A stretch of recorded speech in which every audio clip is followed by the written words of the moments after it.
You're watching Chasing News with Bill Spadea. Welcome back. Coming up in just a moment, one cancer doc has a warning about deodorants and antiperspirants as more and more young people stop using them. But first, the effort to legalize recreational marijuana in New York State this year sort of drew its last breath on Wednesday. With no vote scheduled on the last day of the current legislative session, Bill's sponsor, State Senator Liz Krueger, said, quote, "We ran out of time." Governor Cuomo had proposed legalizing weed in January, but he later admitted it would be difficult to get it passed. As in New Jersey, where a similar effort collapsed in March, New York legislators couldn't agree on the various facets of legalization, including revenue estimates, expungement for related crimes, decriminalization, and the impact of medical marijuana. So, what do young adults think of all this? We know it's not hard to get your hands on pot. Do young people even care about what politicians are up to? All right, let's bring in a millennial. She's in her 20s. She's a freelance journalist, and she joins me now. Jane Burnett, welcome back to Chasing News, Jane. Thanks so much for having me. Hi. So let's talk about pot for a minute. I was not surprised that the effort collapsed. It collapsed in New Jersey, but it seems that they're really wrangling over money and how to tax it. But as a young person in your 20s, are people even paying attention to what the legislators are doing? Seems to me you can get pot just about anywhere.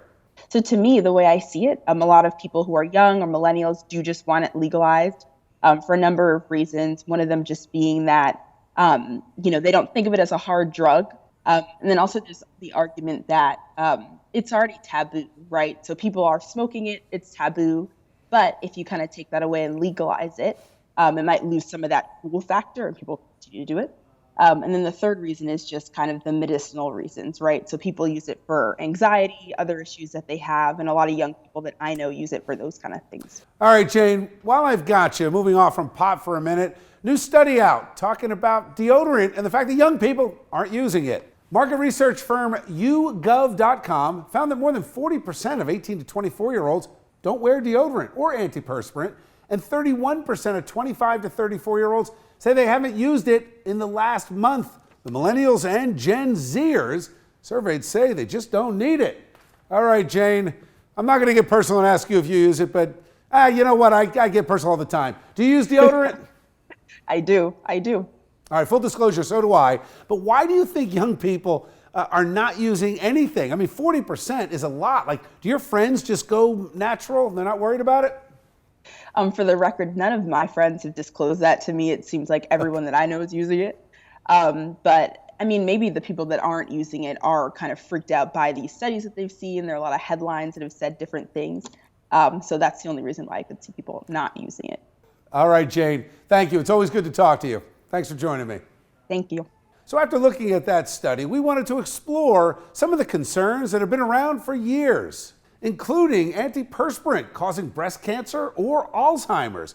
And can it prevent the body from releasing toxins? Are these legitimate fears? All right, let's ask an expert. Joining me now is Dr. Philippa Darb. Doctor, welcome to Chasing News. How are you? Thank you. Thank you. So, Doc, I read a study years ago about some article that said, clogging your pores is bad for your body. So I stopped using antiperspirant. But of course, I use deodorant. Is there a concern among people that maybe deodorant's bad too? So they're different things. But I have a concern about the whole mixture. Tell me. I'm not sure that most people even know the difference between deodorant and antiperspirant when they buy these things in the supermarket. And I am concerned about the overall chemicals in these products. What's the concern with the chemicals in deodorant? Well, the concern with the chemicals there is that a lot of them can behave like estrogens. Estrogen is the female hormone. And so having a lot of chemicals around the underarm region, which could get into the breast, could influence what we know already is the main risk factor for breast cancer. I think if you wash with soap and water twice a day, that's good enough. Thank you, Doc. Appreciate it. Good to talk to you. Thank you very much for the invitation. Bye.